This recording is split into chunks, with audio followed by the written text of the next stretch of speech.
What's up, folk? Let's start this thing going. All right. So, we're going to start off here with the Americas. And I have to kind of make this video differently from how I would like. I wanted to kind of just do an audio recording. Well, I mean, that's how I'm doing it, but I got to do it in video form. But apart from that, I mean, I actually wanted to just kind of like prop up and have the camera on what I have here drawn, but it'll work this way where I have photo and I just kind of direct you to. All right, so when you look at this map, you look to the top of the page, there's a legend I have where there's white, American, Asian. I have a dark and copper complexed American, African. And then you have the light American, Aboriginal. All right. So that's mostly what the focus is going to be when we're looking at the sort of inhabitants of this landmass we call the Americas. Okay. So unsurprisingly, right, we have lighter skinned peoples, pale skinned peoples coming from the north of the Americas. All right. The Aboriginal peoples of the Americas, however, are lighter complex but brown. And we see that already. We are already aware of such, right? There's a lot of Spaniard and such influence, right? And that's relatively new onto the Americas.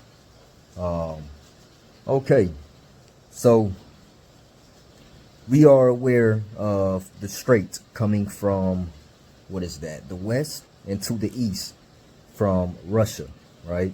We are aware of those Asianoid peoples coming from such. We also should be aware that white people have also come from such, and they have came from east of the Americas, from Iceland, and then touching into Maine. That's where some of the very first encounters with present-day Europeans are documented historically by the original American people. So we have people coming in again from that strait, being Asian, so having Asian peoples exploring into that colder region further north, right, where it's icy, it's rough, it's not really so much inhabitable, right, and passing over into the Americas, where they would have then met the Aboriginals, right? How were their relations and such? I could only imagine that they work things out, right? It seems to be a favor that the Aboriginals take to the Central and Southern Americas, okay? Now again, I said there were pale-skinned peoples, not only Asian, whom crossed over. Now, here, I do not have the best context of the history, and par, no one does. Maybe there are some documents floating around somewhere by Aboriginal Americans, but we just do not have that information. Now, there are stories later forth told of the American populations of the North American region, and they speak of basically a different sort of race of man being pale-skinned, red-haired, and larger in stature. That's very consistent with the Europeans, Western Europeans, speaking of raid and invasion of larger pale-skinned man, okay? To keep an account, these Western Europeans telling the story also pale skinned themselves. However, they are pygmy in relation to. In other words, they are normal man. Okay. So now that we have that, let's kind of put that aside and look east, right? East, we saw black people and we saw white people arrive. We're going to speak and focus northeast. And I'm going to tell you the same thing, that there were white people that we saw, and we probably also saw black people. Why would we have seen black people from northeast? We're speaking Iceland, right? We're speaking just all of that coldness. Why did we see that? Well, they came from Scotland. They came from, that rock. Okay. There's a little bit of, there's some fragmented pieces there, but there have always been black people in the Europas, right? A lot of black people and royalty and of class have found life more manageable living amongst Europeans, right? And I know that's kind of hard to see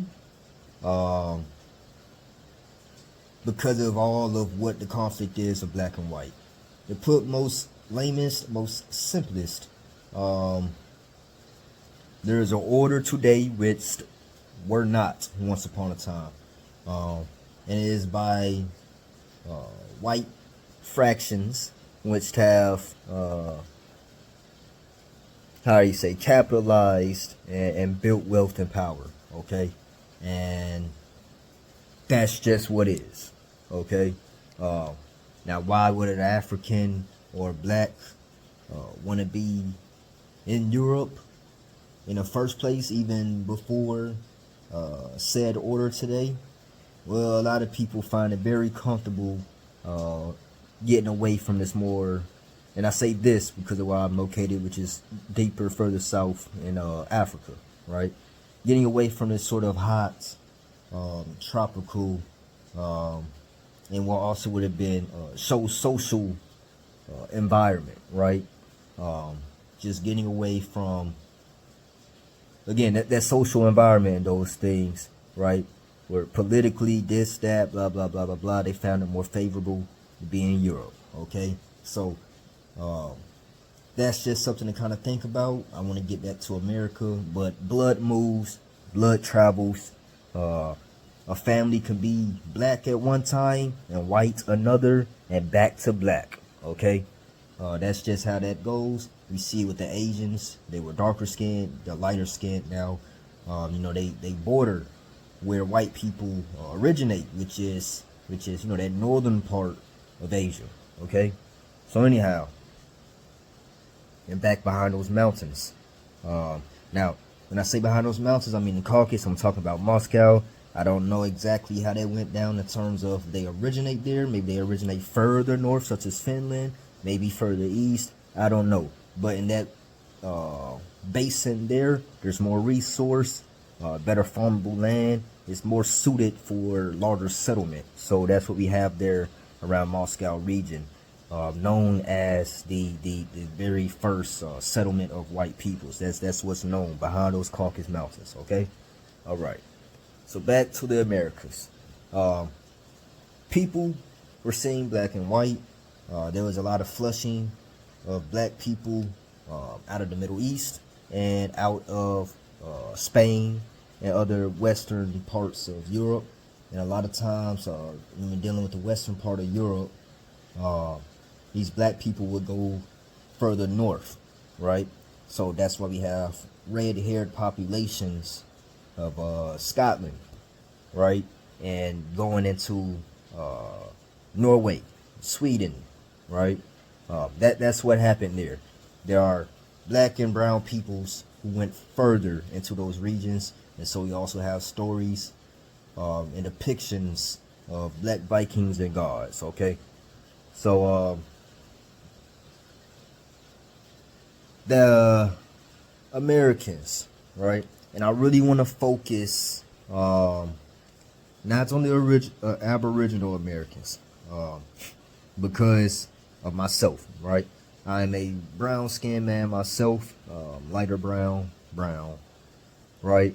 But most of us are when you're speaking about America, and I think most of the people who are going to watch me are going to either be from America today, USA, right? Or could just use the information. So I'm going to have my talking point is going to be on the stories and a sort of perspective of who we are. So who are we? Well, I tell you we are American, yes, but we also have other influence. I told you they're Asian, which came from the Strait, and we're much already here before a lot of our African ancestors, right? That's not to say who were the first. I don't know. Okay. But that is the case. So you have some mix there of the Asian, and we have I'm pretty sure some white influence, right? Rather that's come by the DNA of the Asian or by other groups, right? Because Asians are white because of white people, right? So that's that. When I show you another map, I'll show you how that DNA kind of transpired, right? Why you see it more in East Asia than you do in Southern and West Asia. Well, West Asia, you do see it quite whitewashed now. All right. So anyhow, you have that influence there. And then you have, well, the base is the Aboriginal, right? And then you have the African, specifically the West African. The West African is mostly what our DNA is going to consist of.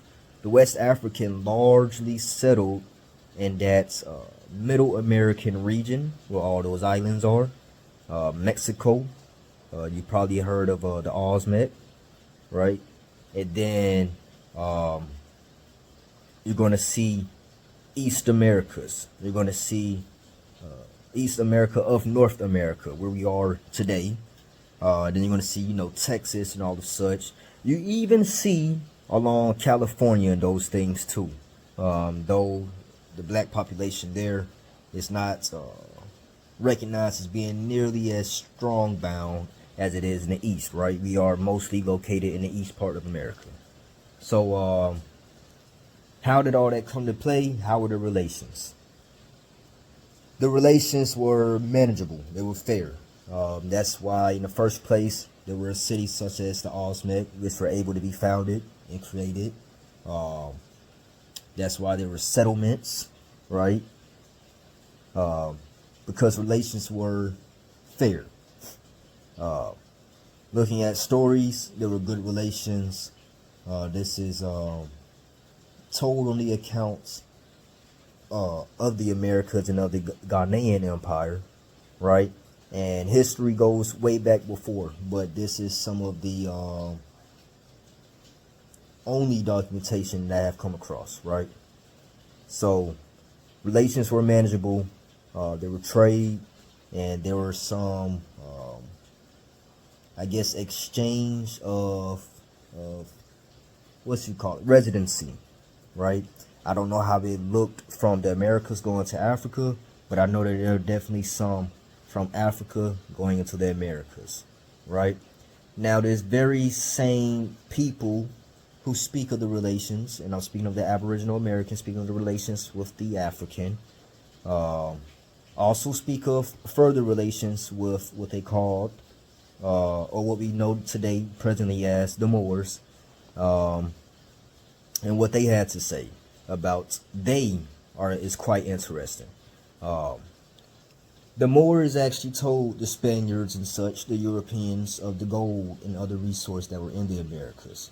Now, the Aboriginals speak of good relations with West Africans, but when they speak of the population that we know of the Moors, they say that they were much similar in their diplomacism as the colonizing white, right? And that's fairly interesting how the American peoples found, a black and a white people in much the same interaction. What I can say about that is that the Moors lived a lot of that Mediterranean lifestyle. So yes, they were dark-skinned peoples, but even amongst Europeans, East Europeans, and those groups of people, when they speak of the Northern African, those black peoples, and those who went into the Sahara, excuse me, had a bird, anyhow, the Sahara, further south into, what is it called? Sub-Sahara, there we go. And then, those North Africans, they were often referred to as white. Now, not white by skin, but white by orientation, by mind, by civilization, right? These were black people, but they were said to be different from the other Africanoid peoples further south, whom we would then call Bush, right? And that's speaking that forest area, that Central African, right? That's speaking Congo and such. That's even speaking present day Ghana. That's speaking present day Benin, right? That's Bush, right? That's also West African, but that's mostly Bush. A lot of what we're looking at is West African Empire and those sort of things of thinking is a little bit further north, where we're going to see Mali, Burkina Faso, Niger, right? Senegal, right? Okay. So, where am I? That is the account there with the African, right? And so we see a lot of the influence and exchange of DNA and crop and other maize and such, right? So we see a lot of the same crops in West Africa as we see also in the Americas, right? We see cannabis the same. We see a lot of change and influence, right? Exchange and influence. So that is that. So we saw some sort of success there. That's that. That's where our DNA comes from there. So we are quite a mixed peoples as we are today. We always have been, right? All right. Quick cover into South America, because I don't want to do it separately. I'm making good time on this video. When you look into South America, you also see a very large population of African originating peoples, especially there in Guyana and such, right? Some of that is by trade, colonial era slavery. Some of that is also just predestined settlement. Now, the relations into the South Americas with Africans seem something much different, where there were not, we cannot exactly date a sort of Chinatown, if I could put it that way, right? We can't really see a Malian town or something, right? Because relations here were a lot more strained. So here there were contact with other groups of Africans, which we will refer to as, again, Bush African, and you refer to as Ethiopian. Now, I've heard of other accounts of further south, such as like South Africa, right? Of those Africans also exploring. But I do not have the most information on today. However, we do have specific documentation which speak of this sort of visits, we will call them, in a very scary manner, okay? Of a sort of Bush and or Ethiopian African peoples. There were a ruler known by the Aboriginal Americans as the Lord of Negroes, right? Black skinned man, most commonly accepted as having been Ethiopian.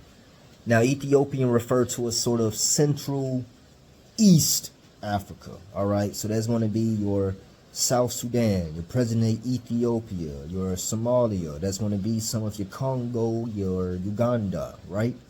That's what it's going to be. That's going to be Chad or touching, all right? South of Chad, because Chad gets very rough in the north, and nothing moves to the north of Chad. I tell you that much. There's a saving spring up in there which come out from the ground because there's a basin, right? But very inhospitable, very hot, very little to no rainfall, right? People do not live there, right? People that live in Chad, they all live in the very scrubbed southern part, all right? So anyhow, this sort of relation with these encountered African peoples were very violent.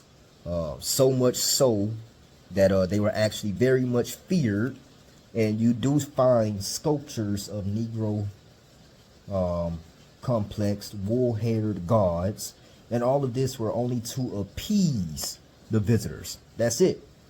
They were so threatening, so deathly afraid of them, that they made sculptures of them to appease them, right? Now there, of course, were exchanges.